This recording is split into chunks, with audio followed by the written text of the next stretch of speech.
Hello students. Today we are going to understand the working principle of three-phase induction motor. But before that, we should know what is RMF. That is rotating magnetic field. Now what is rotating magnetic field?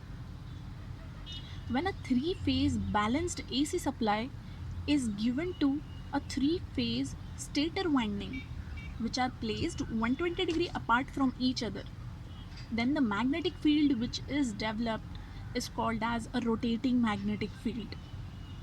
Okay, this is your stator. Okay, this is your stator which is fed with the three phase supply RYB. These are the windings of the stator. This is R dash, Y dash, and B dash. Okay, these are placed 120 degree apart from each other. Okay, now when this stator of yours is fed with an AC supply,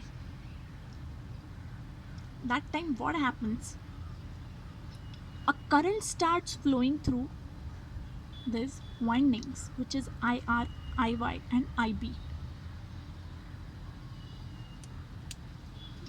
This current IR, IY, and IB are also 120 degree phase shifted with respect to each other. Because of this current IR, IY, and IB, a sinusoidal flux phi R, phi Y, and phi B is produced, which is again 120 degree phase shifted with respect to each other, right? We are using three phase supply. That's why we are able to get the rotating magnetic field. Otherwise, as in the case of single phase induction motor, what happened? There is only one coil, and because of that one coil, single phase supply was there, and that single phase was resulted into a single flux, sinusoidal flux, which is an alternating flux, not the rotating one. That's why your induction single phase induction motor was not self starting. In order to make it self start, we need to have some sort of constructional changes in that single phase induction motor, so that it should get started by its own, by having a provision of auxiliary winding, obviously. So here what happens, we don't have just a single phase, we have a three phase. So this, each of that three phases going to produce an alternating flux for themselves, which are in the same plane, and the resultant of that fluxes is going to give us a rotating magnetic field.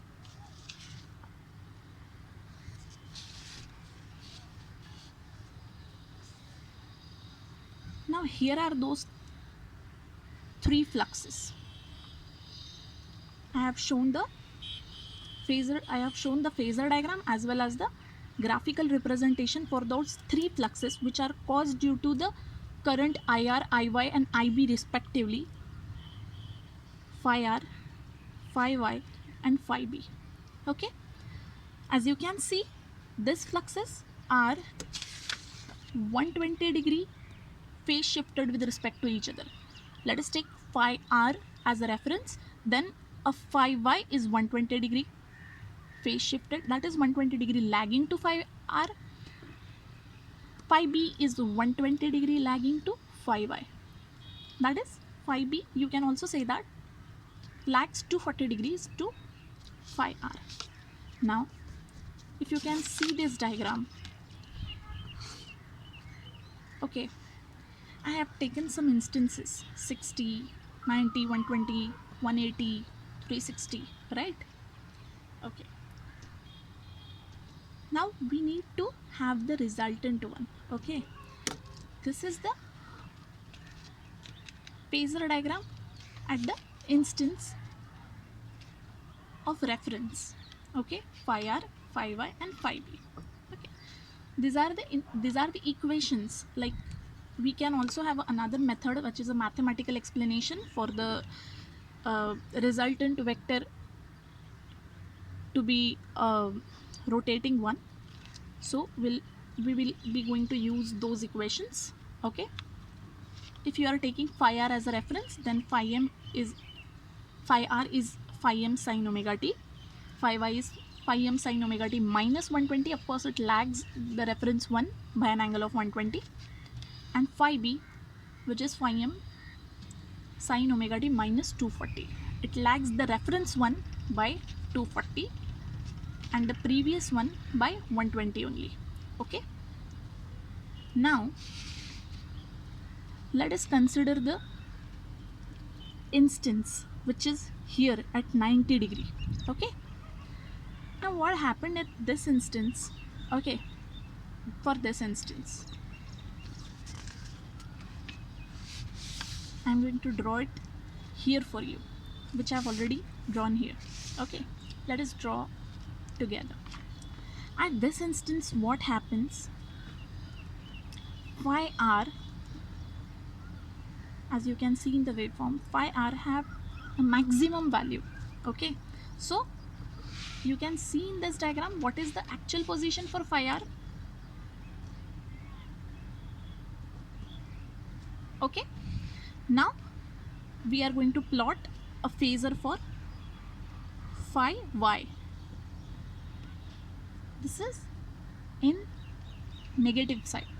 Okay, and somewhat lesser than the maximum one, right?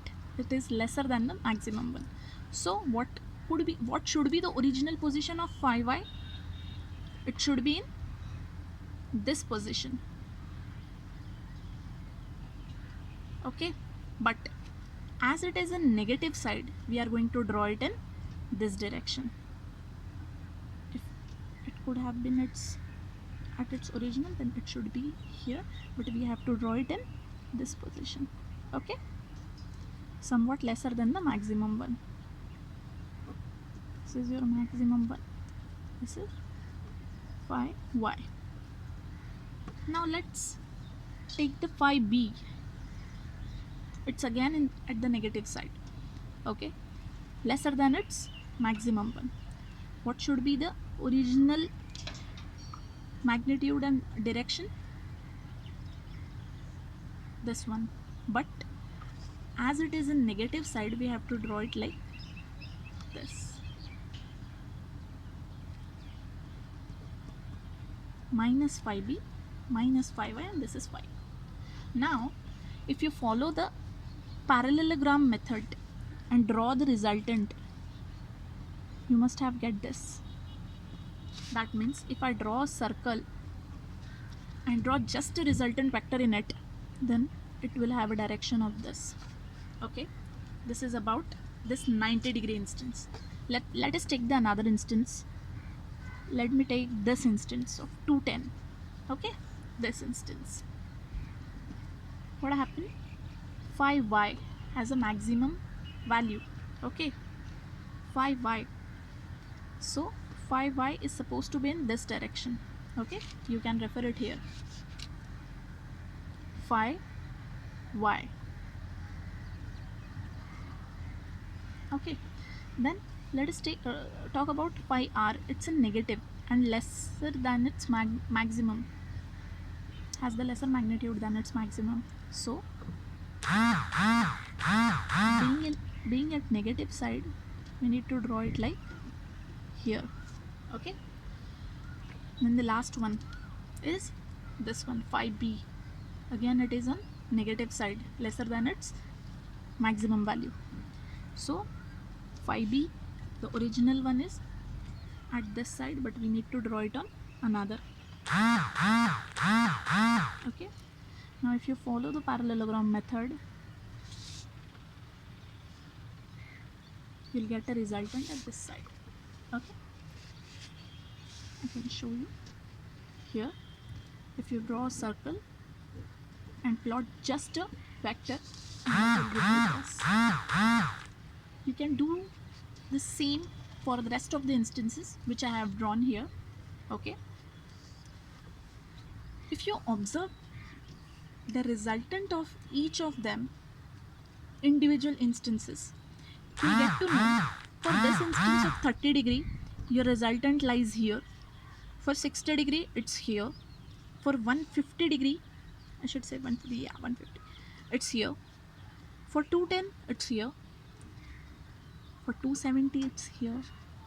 That means by observing this resultant at different instances of omega t or different instances, you can say that the resultant vector is not pointing only in one direction. It's not in one direction, it's rotating.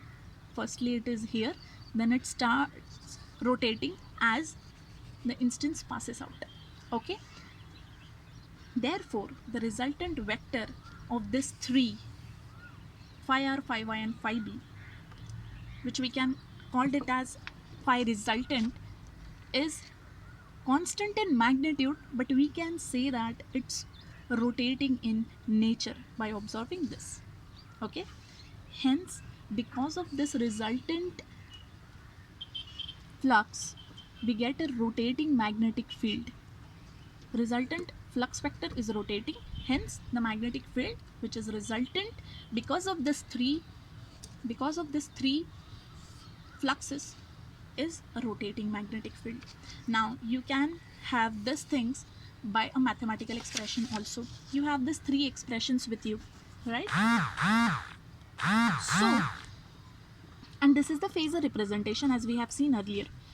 So if you have taken the instance, let us say the 90, when omega t is 90, if you take this instance and put the value of omega t in these equations, you'll get three values for phi r, phi y and phi b.